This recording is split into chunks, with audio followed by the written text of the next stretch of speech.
Hello, hello. Coming at you again with another Chetki video. If you don't like Chetki, turn it off now, because this video is focused strictly on Chetki, like quite a few of my most recent videos. This video in particular is on building your own Chetki. I have had so many people, a ton of people actually, message me, private message me, and ask for where I get my beads, tips on types of beads, so on and so forth. So I figured I'd shoot a video. So first off, this is a more traditional. I put the around square remishok in this video because it is a more traditional style. Chetki, flipping rosary. This is the closest thing in my collection that I have to a traditional Eastern, Russian or Ukraine style of rosary, flipping rosary.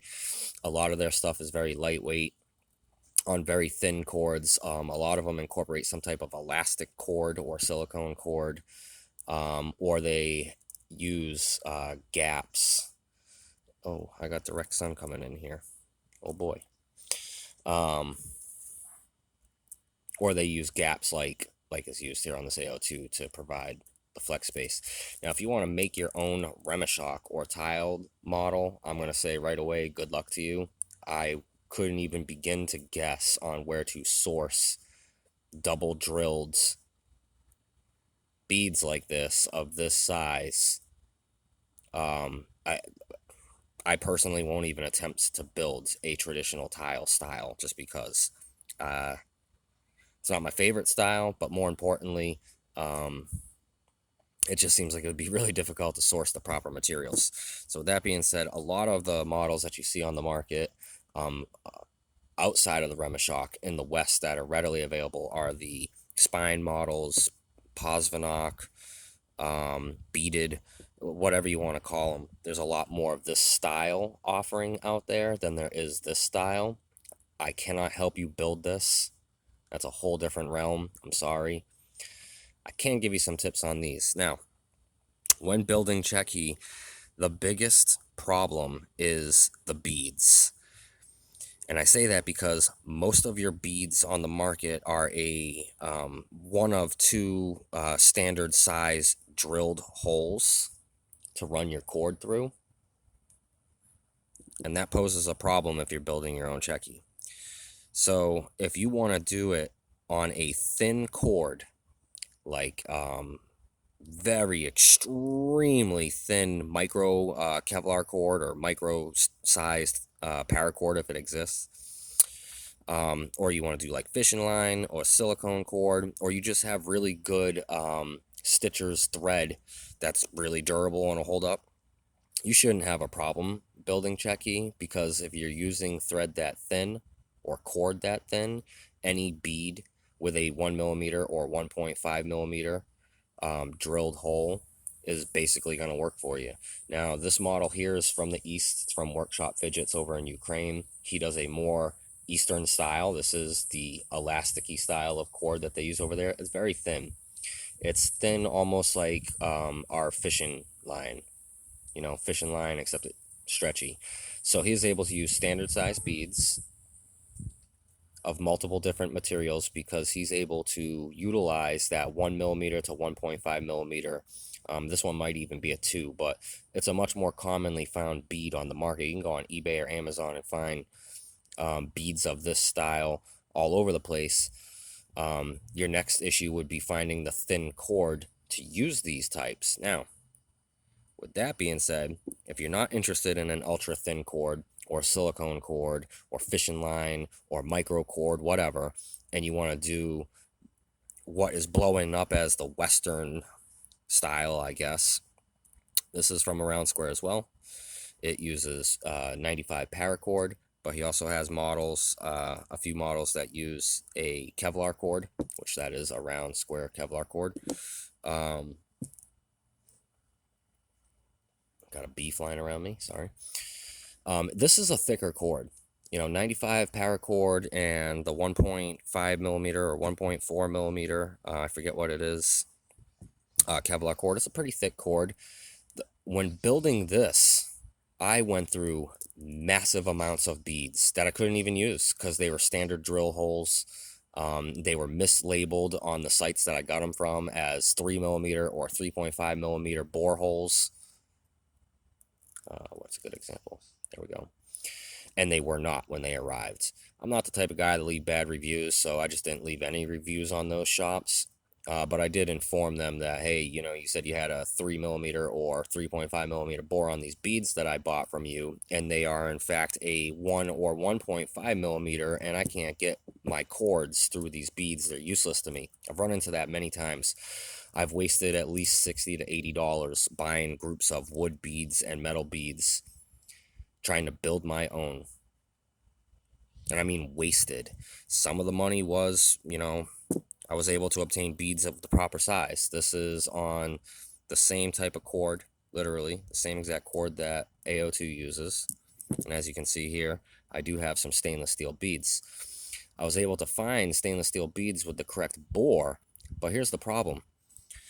Most beads on the market are a direct bore. I should have grabbed a bead to show. Most beads on the market are a direct bore straight through, which leaves pretty close to, if not, a 90-degree edge, right? That 90-degree edge on those beads will cut through your paracord. All right, I actually have to like get out of the sun because this is messing everything up, so bear with me here.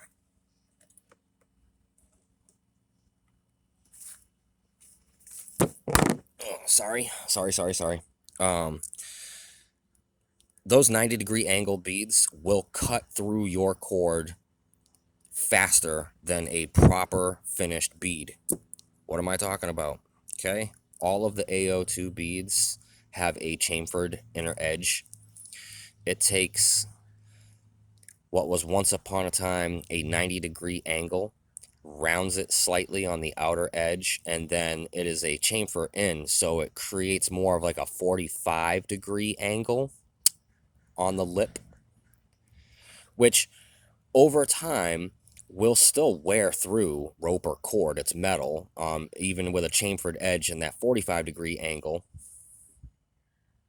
versus that 90-degree sharper angle that you get on a lot of standard beads. It's gonna, you know, I'll show you. This is the same exact cord that this came on from Around Square. I have not changed this cord since I got it. The original cord, one of the few models I have where I did not mess with the cord. This is all factory original. And as you can see, there is very, very little fraying. I mean, I'm not going to say none because there is a little bit of fraying there. But in the big scheme of how much this has been used, almost none, right? It's because of those chamfered edges. I have used this for at least 2.5, if not 3.5 months. I didn't time it exactly, but I got this, late. This was one of the first ones I bought. I think I got this in late April. We're coming up on the end of July. So let's just say 3 months, 3 solid months. Now I don't carry this every single day, but this gets pocket carry throughout the day at least 4 times a week, at least. And I use it pretty heavy when I carry it throughout the day.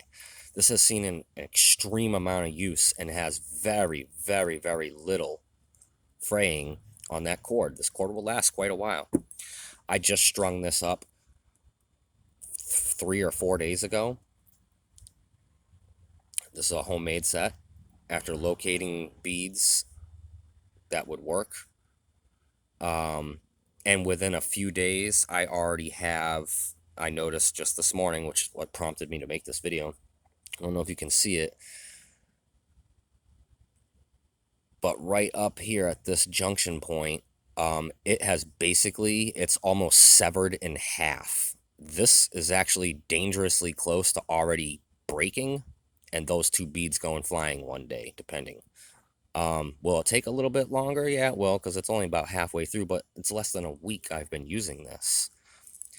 90-degree standard borehole with the same exact cord, literally the same exact cord that AO2 uses. So I know it's the beads, it's not the cord. It's the beads that's causing the fray. Now, this is an AO2 bead up here, and down here, and I'm getting absolutely zero fray around these micro bosses. None. But as soon as I drop down to my standard cut across, straight bore, 10 millimeter stainless steel, all kinds of fraying going on around these beads. So it is a perfect example, and it is indeed what prompted me to make this video.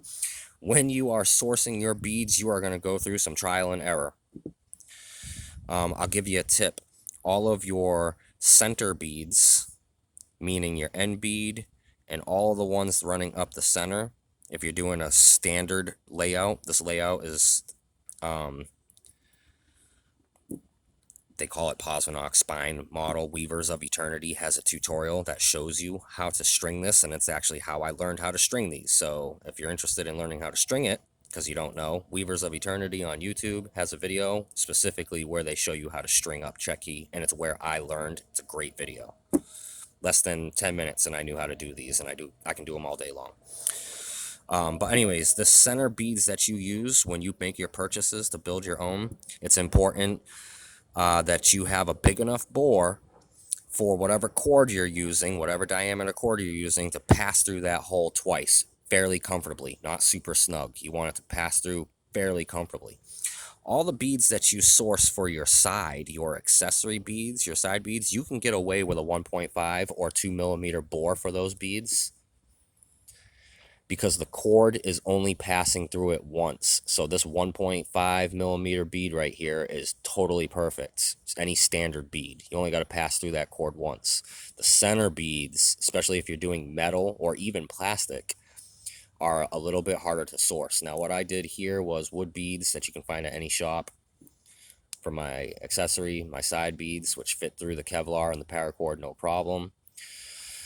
And then I had to get a little creative and source a couple of beads from around square for my end beads or my weight beads. And I've had to experiment with these like this here. This is unacceptable to me. I didn't realize that I grabbed the wrong beads for this. So either I'm going to redo this and swap that out, or I'm going to hand polish the inside edge of that and smooth it up a little bit. You know, needs work. This one does not need any work. I've beat the hell out of this. This is the oldest out of my homemade models, and I see almost zero cord wear. Wood beads, standard pony beads for the center with a big ol', I think it's like 5 millimeter gap. Plenty of room for flex, plenty of room for whatever size cord you're using to go through. Does it look the greatest? No. Does it feel like it's ultra premium? No. Does it play? It plays just fine. Matter of fact, this particular model in my hand is one of my favorites out of all of the homemade models I've made, and it was an experimental design for me, and it's fantastic. So just some tips for you guys. The cord size that you use, the bore holes. See, this is a round square. This is about the same type of example here. Standard size bore, I think 1.5 millimeter to pass the cord through once. But you need that 3.5 or 3, I think it's 3.5 millimeter, minimum of a 3 millimeter or larger bore in the middle to pass that cord through twice. So there's the tips for you. As far as where to find your beads, good luck, guys. I had a hard enough time coming up with beads just to build. I think I've done 4 or 5 homemade sets now, and it has been a lot of money and a pain in the butt. A buddy of mine ran an experiment to try to build our own high quality AO2 style sets after the titanium beads, and trying to find wood beads that were of good quality that fit the cord, and different cords, experimenting. Let me tell you, I think we ended up investing the both of us together probably close to $200 in beads before we found a combination that worked, and that was for the metal beads.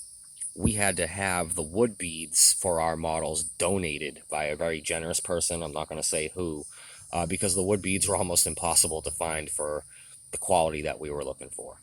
So 15 minutes. This is strictly about tips and tricks on building your own Chetki, what to look out for, what to keep in mind. Don't do what I did. Don't think any bead's going to work and go out and buy $40, $50 worth of beads and think you're just going to be able to throw it on some paracord. Some thin micro cord, some silicone cord, some fishing line, some, regular stitching cord. Yeah, you can use regular beads all day long. But if you want to get a little fancy and do metal, wood, accessories, accents, and all that, yeah, you got to pay really close attention to the bores on those beads that you're using. Love, peace, and chicken grease, y'all. Sorry if I bored you.